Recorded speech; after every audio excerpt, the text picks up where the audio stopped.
Asante sana. Ndugu yangu, kama mlivyoniuliza nimeona nini, nimejifunza nini kuhusiana na tukio la leo.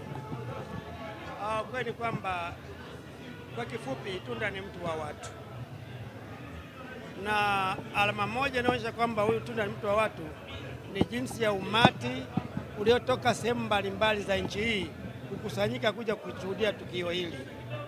Watu wametoka Songwe, wametoka Tanga, wametoka Arusha, wametoka Dodoma, wametoka Mwanza, wametoka Zanzibar. Na Zanzibar wametoka rafiki yangu ambaye ni katibu mwenezi wa Chama cha Mapinduzi Tanzania Visiwani. Hii ni kushuhudia kwamba Itunda ni mtu wa watu. Historia inambeba Itunda. Itunda anaelekea amezaliwa katika familia fukara sana, ya kimaskini sana, na hii ndio inamfanya aonekane ni mtu wa pekee ukilinganisha na watu wengine. Inaonyesha alivyosoma na mpaka amefikia hapo, amepitia matatizo mengi sana, na matatizo hayo anapoyakumbuka ndipo anapofikia kuwajali na kuwatunza watu wengine.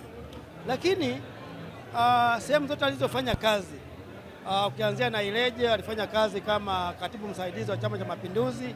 Ukienda pale aliacha historia nzuri sana. Lakini ukienda pale mkoa wa Mbeya alifanya kazi kama katibu wa Chama cha Mapinduzi mkoa. Wakati wake aliutuliza mkoa wa Mbeya, na hayo yote alimbeba. Na hata alipofanya kazi makao makuu kama afisa wa Chama cha Mapinduzi makao makuu Dodoma, ukiwauliza watu wa pale jina la Itunda halizungumzwi kwa mabaya, inazungumzwa kwa mambo mazuri.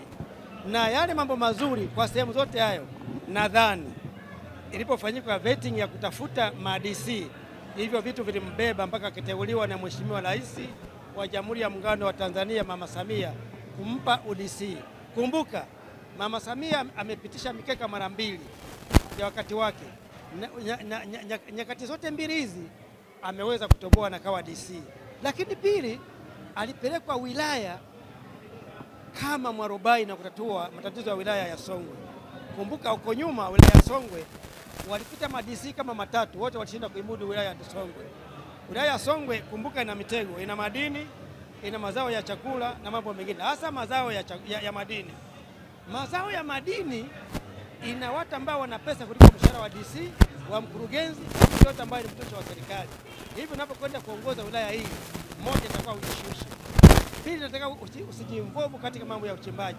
Ukifanya hayo, unaweza ukafanya kazi vizuri katika wilaya ya Songwe, na ndicho alikofanya ndugu Itunda.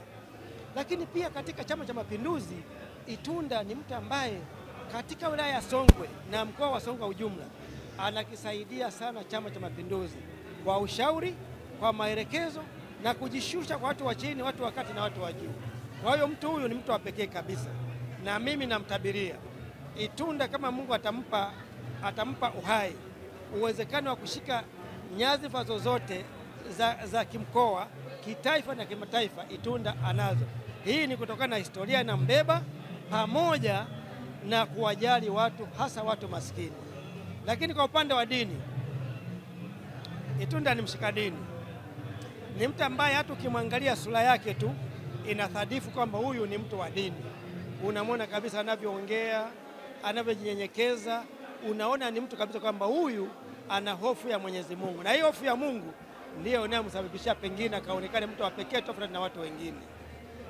Leo nimejifunza kwamba ili wakati mwingine ndoa yako iweze kuwa kama umepitia shule, lazima kwanza pengine uishi na mke wako, ujifunze kwake na jifunze kwako, na mkisha ridhishana pande zote mbili, kwa mwanamke na mwanamume, mkafunga ndoa, hii ndoa inakuwa na maana na matumaini ya kuishi muda mrefu kuliko watu ambao wamekutana kwenye basi au kwenye baa, hata kanisani, alafu mkapendana dakika moja na mkatangaza kufunga ndoa.